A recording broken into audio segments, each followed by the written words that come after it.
Aso. Oh. Ano? Okay ka lang dyan? Baka mabinat ka niyan. Di ba may lagnat ka nung nakaraan? Wala na po. Wala na? Siya nga po pala, thank you dun sa binili yung gamot. Yun. Wala Thank you yun. po doon sa binili ninyong Trabaho gamot. na yun para maging okay ka. Pati si JJ, kinikilig. Wow.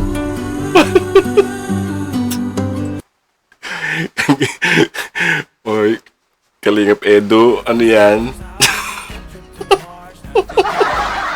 Ano yan?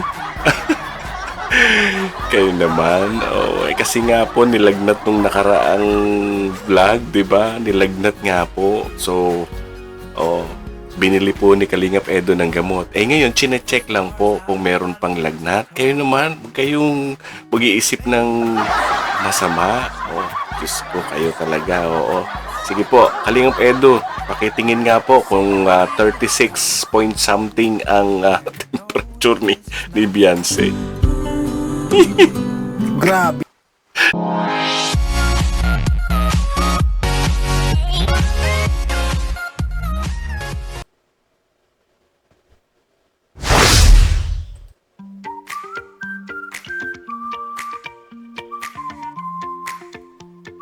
Usap po tayo. Nandito si Kuya Noe, oh. Good morning po, Kuya Bal, Ate Edna. Kuya Noe, channel mo ba yan, Kuya Noe? Si, ito, Kalingap Warriors ito. Malaking tulong ito sa, Kalingap Warriors. Siya ang gumawa nung ledger ng mga pasaway na mga fake page. Kuya Noli, i-subscribe po natin, Kuya Noli. Magandang araw po o magandang gabi po sa inyong lahat dyan. Narito na naman po ang inyong Kuya Noli. Bumabati po ng isang magandang araw o magandang gabi po o magandang buhay po sa inyong lahat. Saan man po kayo naroon ngayon. Sana po ay masaya kayo. At kung nalulungkot man kayo, samahan niyo po ako. Panoorin po natin at bigyan natin ng reaksyon ang part 51 ng EDC.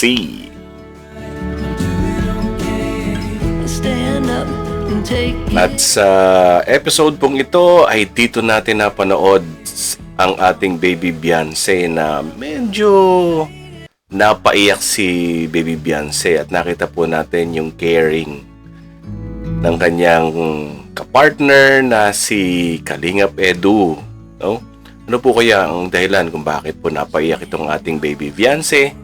At tingnan po natin kung paano po siya nagpakita ng lakas ng loob at yung suporta po ng buong Kalingap ay nasa kanya. Kaya po, samahan niyo po ako sa ating pagbibigay ng reaksyon, panunood at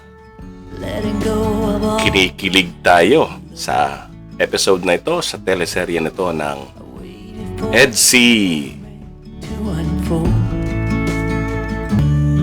Okay, tara na po at panoorin po natin ang episode 51 ng EDC.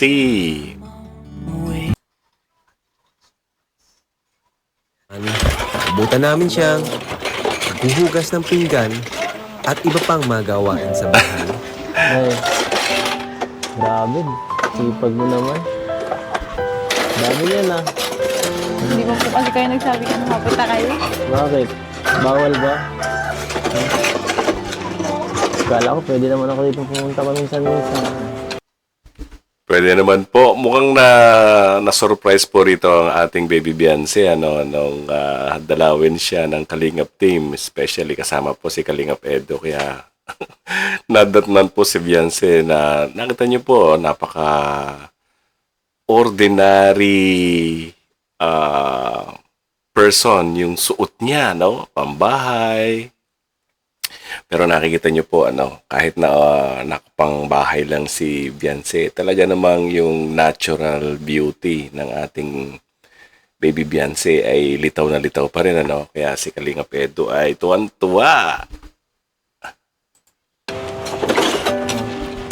Okay ka lang dyan? Oo, na magsasabi eh. Sabi. Dami ko po dito ang gawain, nakakaya po. Okay lang eh. Gusto rin kita sobrang sa akin paminsan-minsan. Yan yung mga typical na Filipina thinking, ano, na pagka dinalaw sila sa bahay at meron silang ginagawa, nakapangbahay sila, nahihiya sila, no? Nahihiya sila. Pero si Edo, sabi niya, okay lang sa kanya yon. Para may iba naman. Ganyan yan, grabe. Pangit maghihigat. Kahit ano talagang gawin mo. Ang ganda mo. Ayun!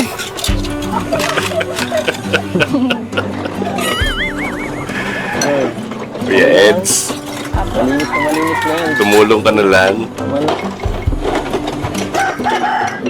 Dito na yata nagpapahinga eh. Yung pagurin masyado sarili mo. Baka mapasma ka yan. Tapusin ko lang po ito para makakain na po kayo. Po kayo nag-chat ay. Hindi pa pati pala kayo nakakain. Sige, akin na yung iba. Tulungan na kita. Ha?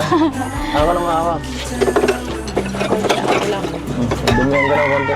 Dudumihan ko ng konti. Dudumihan ng konti. Marunong din ako. Marunong din ako dito. Parang awkward eh, no? Ay, hindi nga po kayo naghuhugas din sa inyo. Malinis na yan. Tama na yan. Tama na yan, para makapag-usap na tayo. Ano na? Doon na tayo. Dito ka. Okay lang po. Ay. Ano lagyan ako? Talagang pumasok sa bahay. Ako na po. Oh, saan mo lagyan? Kung po kasi di ka nagsasabi ay. Ay, nakulat. Nagulat si Beyonce talaga, no? Bakit hindi ka nagsabi, Papa Eds, na darating ka? Ba't masanay ka na sa mga surprise na ito? Gusto ko palagi kang sinusurpresa. Mahilig ka sa surprise eh. Kaya po pala ganun yung chat niyo. Ha? Kaya po pala ganun yung chat niyo. Ano? Ano po yung chat? Sabi ni Beyonce, kaya po pala ganun ang chat nyo. Ano kaya yung chat ni Papa Eds? Ano kaya yung chinat ni Eds? Tama na yan. Pahinga ka na. Kumain ka na dito. May pagkain baga. Papa Eds. Hapon po tayo. Yes, tatay. Masahin ka pa? Oh, may dala tayo dito. Makikain. Naku, baka maubos sa pagkaano nyo dito. Kanin. Madala na lang ako ng bigas na bigay ng ano. Ni Dan. Ito po wala kayo na po dyan. Okay. Mabis lang po ako. Nakakaya po sa inyo. Huwag na. Huwag ka magbigay. Wala po. Wait lang. Huwag ka magbigay. Yan, isa ring typical na traits ng mga Filipina pagka may bumibisita, no? Ay, nako, magbibihis agad. Si nanay. Naman po, Nay. Hello. Hindi matapos-tapos yung ano. Oo, ganda ng ano. Oo nga po eh. Uy, Lagi pang ang lakas mo ah. Ang lakas mo ah.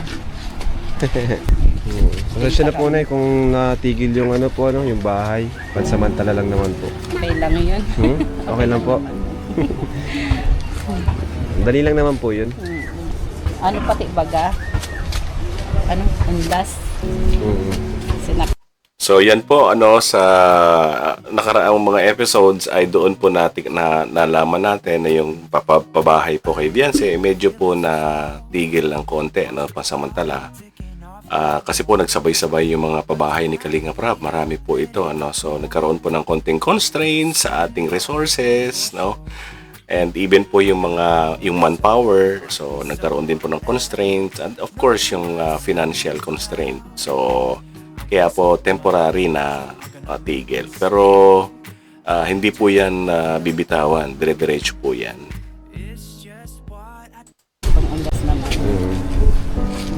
Saka inuna lang din po namin yung kina Christian, magkapatid po na walang ano. Kasi yung bahay po yung talagang butas-butas na. Kung napanood nyo po, tapos talaga po may ano na, may sementado na. Ayan. So okay lang naman sa inyo na po yun na Oo naman. Nagbayad pa naman. kay Biancy po. Okay din. Benta nga kami ng baboy. Sabi ko, Wow. bigyan muna tayo ng yero. Samantala lang. Siya? Grabe. Kaya nakabili kaming yero.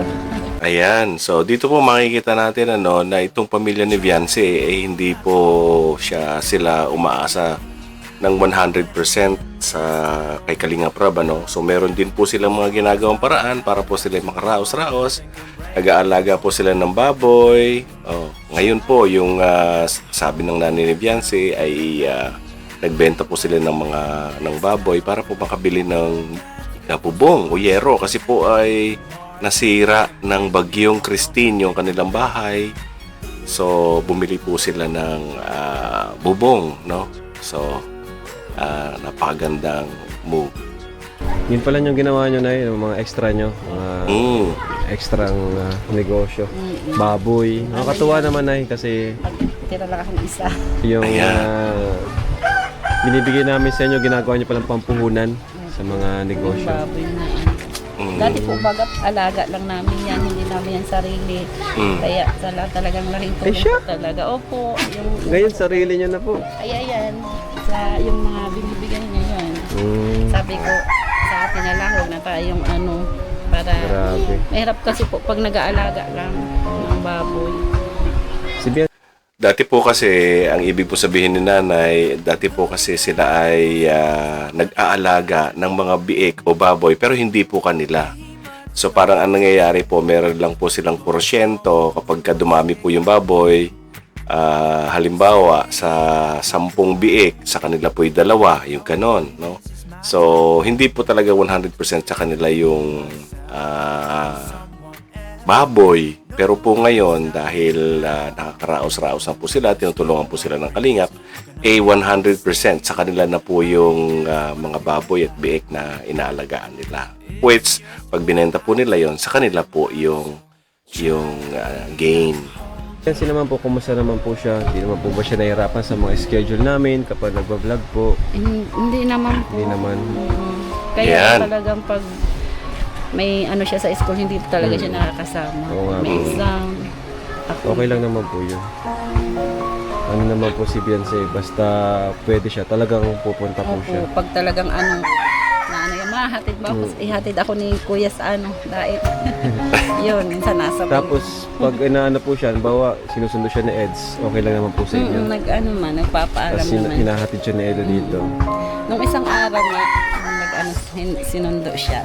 Sabi ko, medyo ano pa yung ano niya, sama yung pakiramdam.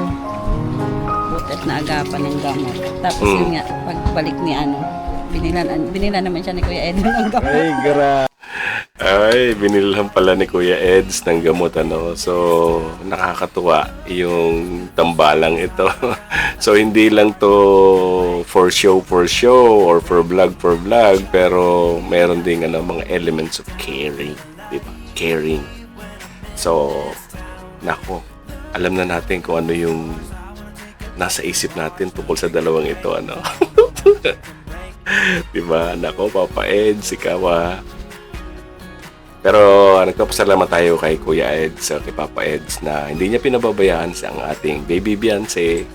Sabi ko, okay na. Pero si Eds na, okay naman po si Eds para sa inyo. Oo, mabait naman. Oh, naku. Mabait naman pala si Papa Eds eh. So, Papa Eds, may may Eds ka na sa nanay ni Biancy. Mukhang boto naman sa iyo yung nanay ni Biancy. Congratulations, bro!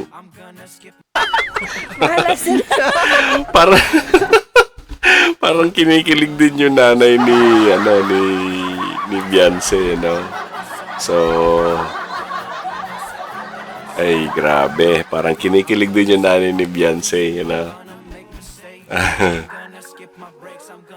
Tuloy natin, tuloy natin. Grabe guys, hinahatsit natin si nanay. Hinahatsit natin si nanay. Sila naman yung nagkakaintindihan, hindi ako. Hindi naman. Nako. Doon naman po sa Ano yung sinabi ni nanay? Sila naman yung nagkakaintindihan eh. So, from the statement, parang meron na ring nauunawaan si nanay about siguro yung relationship between alam niyo na, 'di ba? Relationship between Beyonce and Edu, no? Na parang nakikinikinitan niya kung saan pupunta yung partnership o yung team ni Beyonce at saka ni Edu, ano? Parang alam niya kung saan pupunta at sinasabi niya na sila naman yung magdidesisyon niyan, ano. So alam naman niya. Wow. minsan syempre may mga negative comments. O hindi naman si Beyonce na apektuhan. Strong naman siya. Pag may mga bash sa kanya, Ano po? hindi na lang pansin. Hindi niya pinapa. Hindi naman yan nakakaano sa inyo na kasi tahimik lang po yung pamilya nyo. Ano? About sa ganyan. Ano po? Saka hindi mo naman maano yung ano ng tao, kung anong Oo, sabihin kasi totoo. hindi mo naman hawak yung mga isip nila. Kahit anong gawin mo eh. Hindi mo naman hawak yung isip nila. Hindi niya po kontrolado. Sabi, Tama po yun. Hindi naman kilala nila yung tao. Kaya Saka hindi nasa natin ano din po eh. sila pwedeng i-judge. Normal naman po kasi nasa social media baga million nakakapanood. So normal na may ilan doon na talagang hindi ka magugustuhan. Normal po yun. Lahat naman. Alam niyo yung sinabi dito ng nanay ni Beyonce, nakakabilib ano, kasi sinabi dito ng nanay ni Beyonce na despite nung pambabash o ng pambabash kay Beyonce, parang inuunawa pa nga niya yung mga basher eh. Sabi niya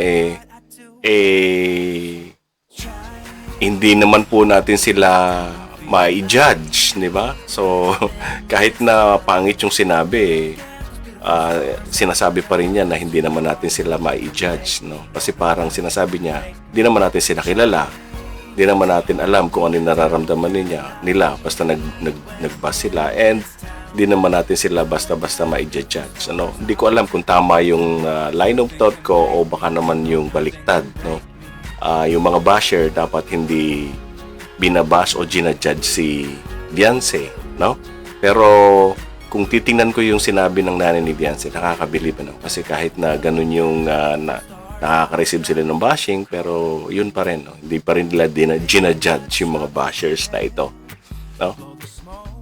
Pag napunta kami sa daid, minsan, yung mga pag may nakikita siyang pulubi, hanggang tingin na lang siya, kasi wala naman kaming maibigay, parehas din kaming naghihirap. Okay. Ngayon, pag may mga kakasalubong siya, Nabigay bibigyan siya. na. Wow. Bakit pa kami Grabe binibigay? guys. Grabe. Ngayon ko lang yun na ano Minsan, bina-orderan niya ng pagkain. Grabe. Kaya sabi, nabibigla na lang ako, para kanino yan? Doon mama o sa matanda. Grabe guys, ngayon ko lang po narinig ito si Beyonce napaka humble. Wala siyang sinasabi sa atin na tumutulong siya, sarili niyang pera, yung Tapos, sa halip na sa kanya yun. Punta sa kanya dito kahapon. Siguro may po diyan sa elementary. Opo. Parang humihingi lang ng pang crown yata. Parang daw kung sabi niya, sige, magbibigay siya. Parang solicitation. Ibig sabihin ay may mga humingi na rin sa inyo ng tulong dito. Opo. Kaya, ay ko hindi wala pa naman kaso kakahiya naman po bagang tsaka diyan naman siya nagtapos ng grade 6, kaya sabi niya sa akin parang bilang tulong niya na din. Nagbibigay daw siya kahit Basta unahin niyo pa rin yung sarili niyo, di ba? pag may sobra. Pag may sayan, sobra lang. Eto mga kalingap, makikita natin dito.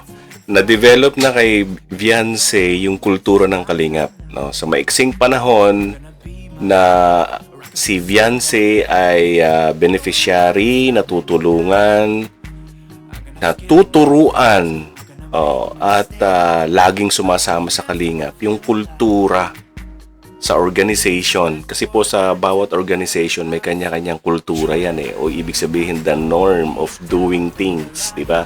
Kapag sumama ka sa isang grupo, hindi mo namamalayan yung mga gawi ng mga tao dun sa grupo, na-absorb mo na. Ngayon, ang Kalingap, charitable organization po ito. So, sa kasasama niya ng kasasama sa Kalingap, hindi niya namamalayan na yung karakter niya nagiging Kalingap na rin. At lumalalim pa ito ng lumalalim, ano. Ang mga kasama niya dyan, mga charity vloggers, sila Kalingap Edu, no, na ina-idolize din niya. Noon pa, mataas na yung pagtingin niya kay Kalingap Edu. Si Kalingap Edu, ang laging ginagawa niya, charity and charity. Si Kalingap Rob, di ba? Ang laging bukang bibig nito, charity, pabahay, scholarship, feeding program. Yung mga araw-araw na makakasama niya, yung mga angels, mga beneficiaries, no, ganun din, nakikita niya, tinutulungan. Kaya kay Viance, yung salita o aksyong charity na andun na sa puso niya.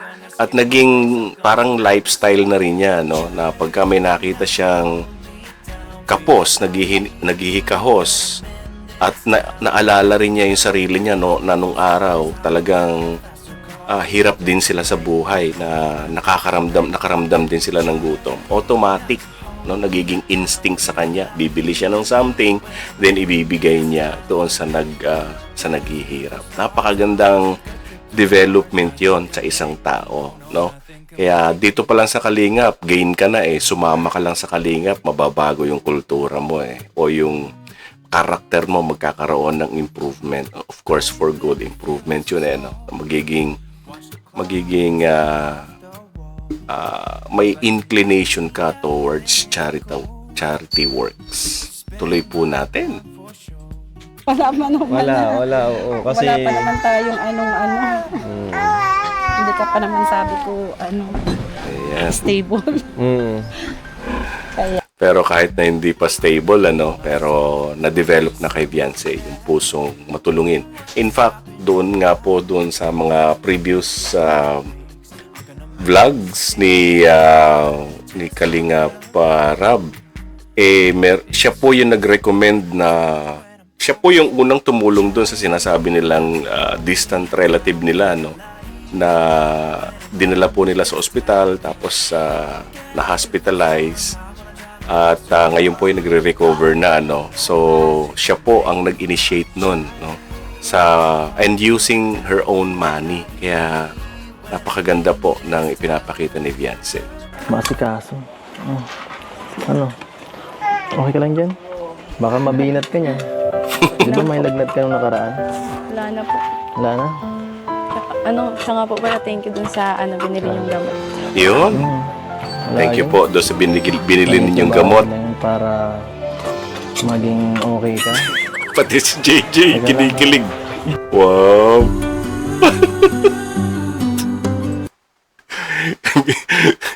Oy, Kalingap Edu, ano yan? Ano yan? Kayo naman. Kasi nga po nilagnat nung nakaraang vlog, 'di ba? Nilagnat nga po. So, binili po ni Kalingap Edu ng gamot. Ngayon chine-check lang po kung meron pang lagnat. Kayo naman, huwag kayong mag-iisip ng masama. Diyos ko, kayo talaga. Sige po, Kalingap Edu, pakitingin nga po kung 36 point something ang temperature ni Viance. Grabe. Nahiya. Ulitin natin.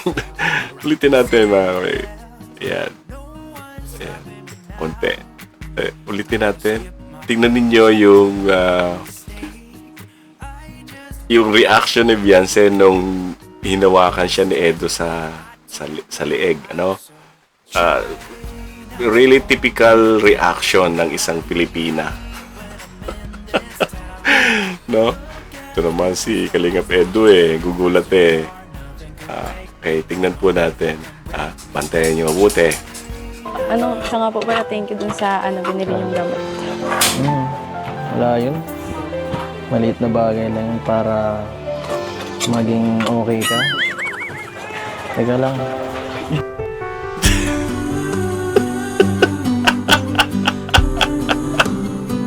Grabe naman yung mga tingin na Nawi yung kamay. simula't sa simula. Oo. Hanggang ngayon, andyan pa rin.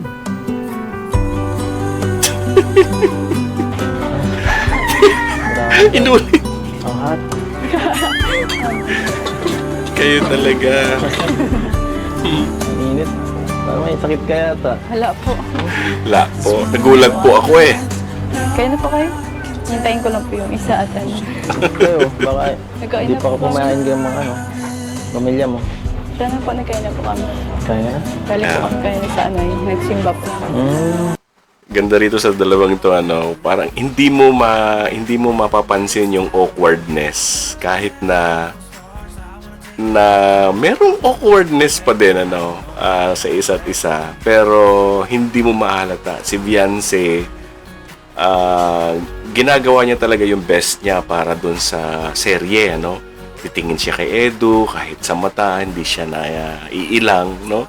Si Edu pa nga minsan na naiilang pagka diretsong sa mata niya titingin si Beyonce, di ba? Nice yan. Doon po kami nagkain. Kumain ka ulit. Kailangan mong... Hintayin na lang po natin yung ano Na- sa pasta. Kulang po yan sa inyo. Kulang pa. Alam ni Beyonce, malakas kumain si Edu. Sabi agad ay. Pambihira. Sinasabi. Grabe yung chemistry nitong dalawa na to, ano? Bagay na bagay silang dalawa. Wow! Ko. Nag-chat kaya ako. Sabi niyo lang po gusto mo makita. Ayun pala ang sinabi ni Ed sa chat. Ulit. Anong sinabi sa chat ni Kalingap Edo? Basahin nga natin. Kalingap Rab, salamat ha. At nilagyan mo ng caption.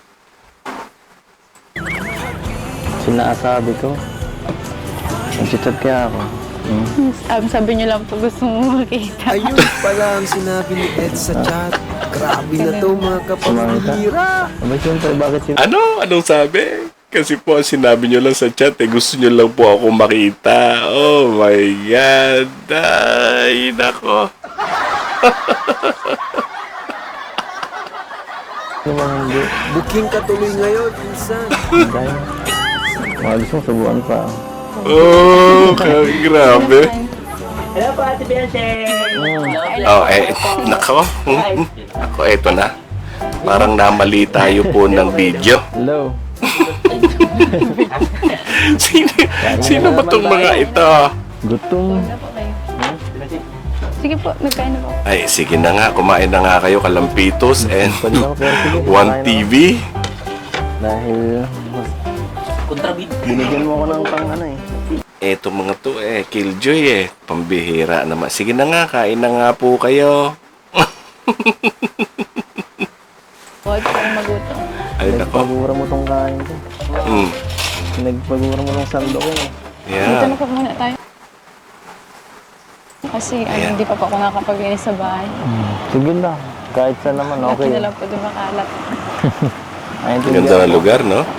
Marami kasi kayo. At... grabe. Salamat sa pag-asikaso kanina. Kaka-inlove ka talaga. Anong sinabi uli ni Edo? Mabira. Kalingap Edo, dire-diretso ka naman, di ba? Sobrang direct. To the point. Grabe. Salamat sa pag-asikaso kanina. Kaka-inlove ka talaga. Nakaka-inlove ka talaga. My God, yun ang sinabi niya. Wala po yun. Kulang pa nga po yun yung mga sakripisyo niyo sa amin. Nahiya na nga po kay na Kuya Ra. Bakit naman? Kasi po, yung nagka-problema pa po dun sa pabahay. Hindi ko naman po inaasahan na na ganun yung mangyayari. Simple lang naman po talaga yung yung gusto ko po sana yung sabi ko po sa first vlog. Na gusto ko lang po makalipat pero po yun. Hindi po inaasahan na malaki po yung papagawa po sa amin. Nakakahiya na po kay Kuya Ram.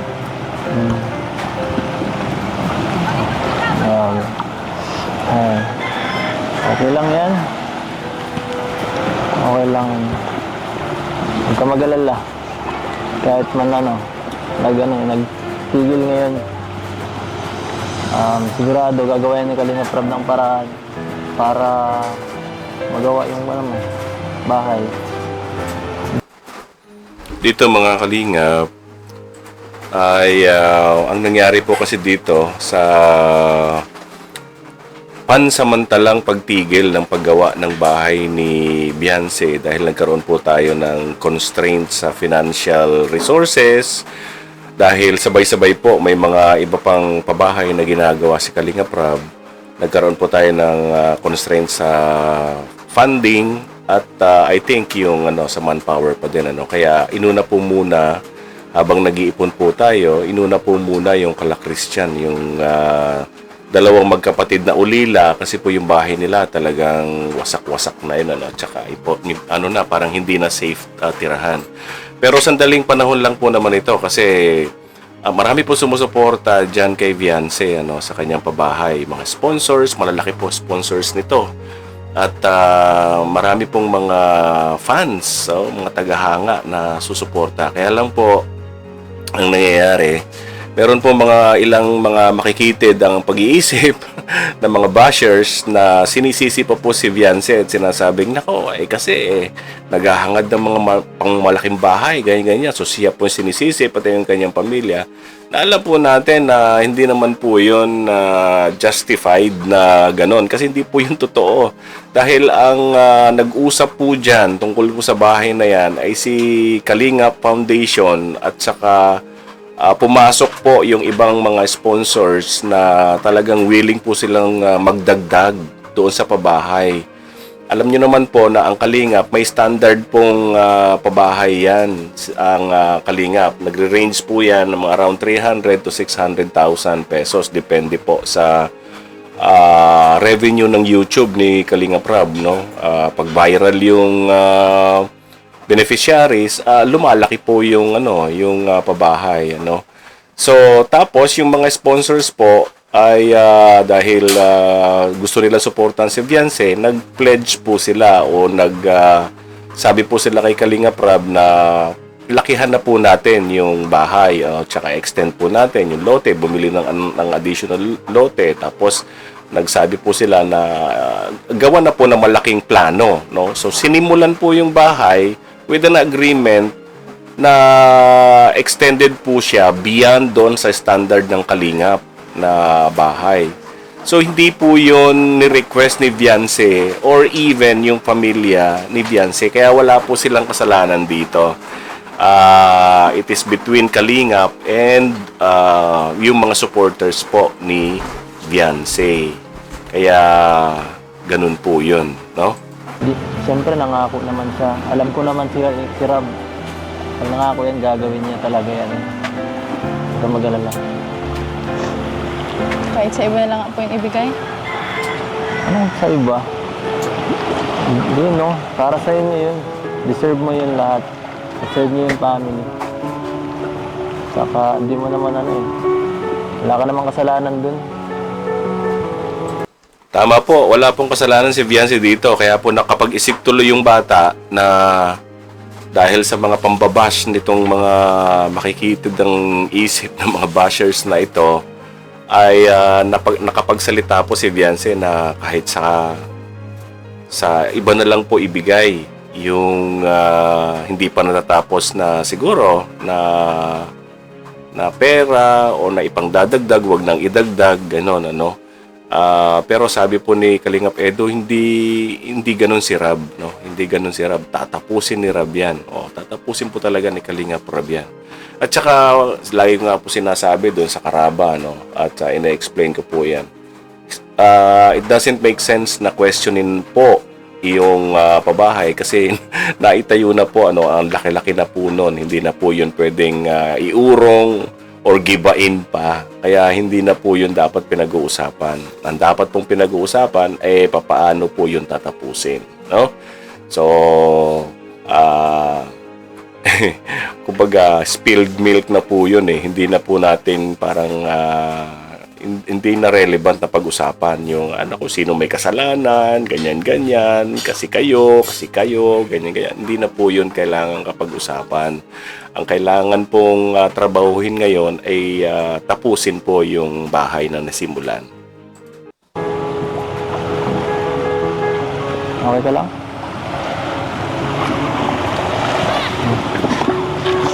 Ayan, naiyak po tuloy si Naiiyak po talaga Bianca. kasi ako.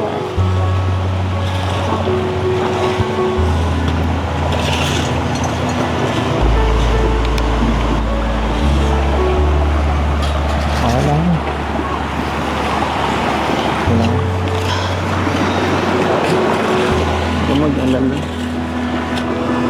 Magiging okay din ang lahat. Tiwala lang. Tiwala ka ba? Okay lang. Tiwala lang. Tingnan niyo po kung paano tingnan ni Kalingap Edu si Viance. Tingnan niyo po yan. Kasi medyo emotional si Viance. Nalulungkot po siya, no?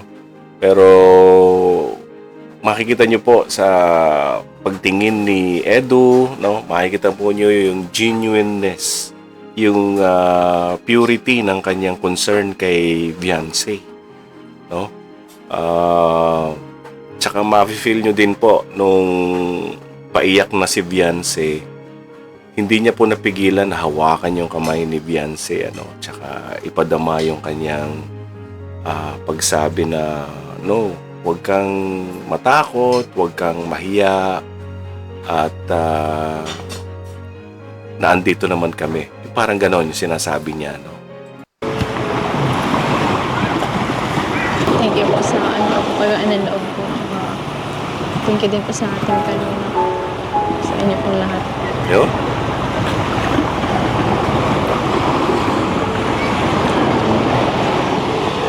Kaya natin yan.